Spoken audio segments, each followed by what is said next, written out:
Good morning sa ating lahat mga kaibigan. Andito na naman tayo sa ating usapang magmamanok po.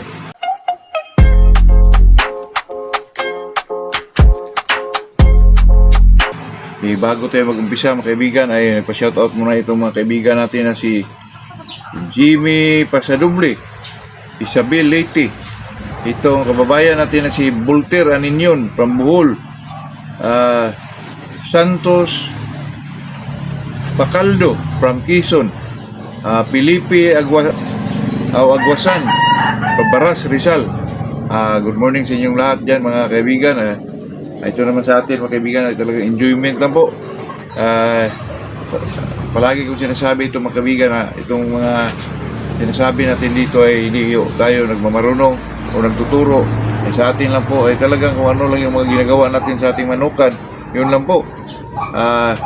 Itong continue pa rin tayo mga kaibigan sa ating pahulugan po. Kung sino man yung gusto dyan ay contact nyo lang ako mga kaibigan sa Macau Shots kasi may pwede dito sa comment section po. Masyado si YouTube. Kaya sa ating mga kaibigan ay ito na po ang ating pag-usapan mga kaibigan kasi tanong din ito, ano ba ang tamang edad na pwede na nating i-spar ang ating mga manok po? Yan mga ganyan mga kaibigan, lalo na pag ikaw ay bata. Ako bata pa dati po ay 2 to 3 months talagang i-spar ko na yan mga kaibigan kasi alam mo na pag medyo bata-bata pa tayo ay talagang gusto nating makita na yung mga palo, lalo na pag alam natin na ang mga ama dito ay may mga bloodline talaga kahit hindi pa masyado maglaban mga kaibigan ay talagang ipilit natin po. Yan ho ang dahilan mga kaibigan na may mga manok na umabot na lang ng 5 months o 6 months ay hindi pa maglaban dahil sa batang-bata pa ay in-spar nyo na tumakbo. Talagang matatak sa kanilang isip mga kaibigan. Pag medyo masaktan sila, talagang tumatakbo po. Hanggat, ang iba nga hindi na makarecover mga kaibigan. Umabot pa ng 9 months, 10 months. Saka na maglaban po. Naku, napaka doon. Kaya sa atin mga kaibigan, ako naman, sa part ko, pag gusto kong i-spar na ang manok ko, aking tingnan lang dyan mga kaibigan ay yung shank nila.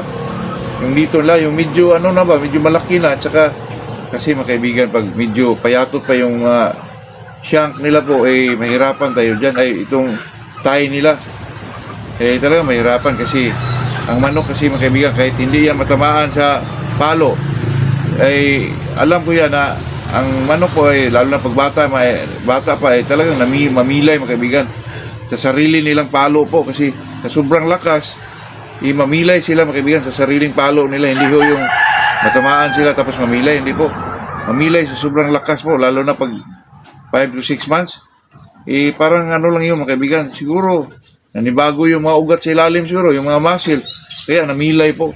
Kaya iwasan natin yun mga kaibigan na medyo kulang pa sa laki yung mga braso nila, parang dito po yung tinatawag nating tayo mga kaibigan, kasi yung dito shank yun Kaya ako dyan mga kaibigan, kung mag-spar talaga ako, yung edad na 8 months old, kasi talagang develop na yun. At saka kung mag-spar ka naman ng 10 months old, medyo na mga kaibigan, medyo maglagasa na yung mga balahibo na, umpisa na po yung maglugon, kaya 11 months old, ganon. Kaya ang pinaka-eksakto talaga dyan mga kaibigan ay 8 months old, pero depende na lang yun kasi may mga manok kasi mga kaibigan, lalo na pag healthy po, 5 months, 6 months, talagang lumalaki na yung mga ganito nila mga kaibigan, yung tayo nila po. Parang masahan mo na mga kaibigan na hindi na siguro ito mapilay. Depende na lang yan sa inyo. Pag medyo makitaan yung manok na eksakto na talaga, ibibone din. Tapos ang muscle nila ay talagang lumulutang na, pwede na yun. Depende na lang sa obserban nyo po. Sa akin dyan mga kaibigan, ang obserbasyon ko dyan ay dito po yung siya, yung tayo nila. Pag medyo malaki-laki na yun mga kaibigan, ay talagang na po, makahandle na sila kung ano man yung palo na matanggap nila o ano man yun. O sarili nilang palo, talagang hindi na mamila yun kaibigan kasi alam nyo naman na pag medyo batang-bata pang manok madali lang mamilay po, kaya iwasan natin yun kasi pagdating na sila medyo magulang na o may edad na, baka madala yung na yun mga kaibigan, madala yung injury na yun mahirap na po. Kaya sa atin mga kaibigan, sa akin lang po mag-umpisa ako para manok ko 8 months old po. Yan lang mga kaibigan, ito namang mga content natin ay talagang kinuha din natin sa tanong. Kung mayroon tayong may sagot, i-vlog din natin mga kaibigan. Talaga ito ay enjoyment lang. At saka ito mga kaibigan, pag ang manok kasi mga kaibigan ay medyo baliwalain mo lang.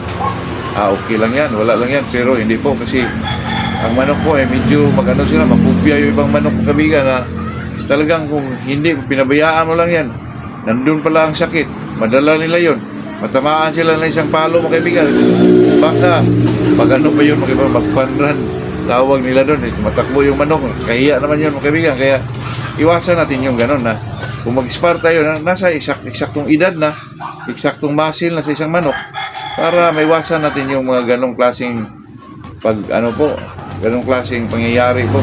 Ayun lang po mga kaibigan. Dito lang tayo. Good morning sa ating lahat po.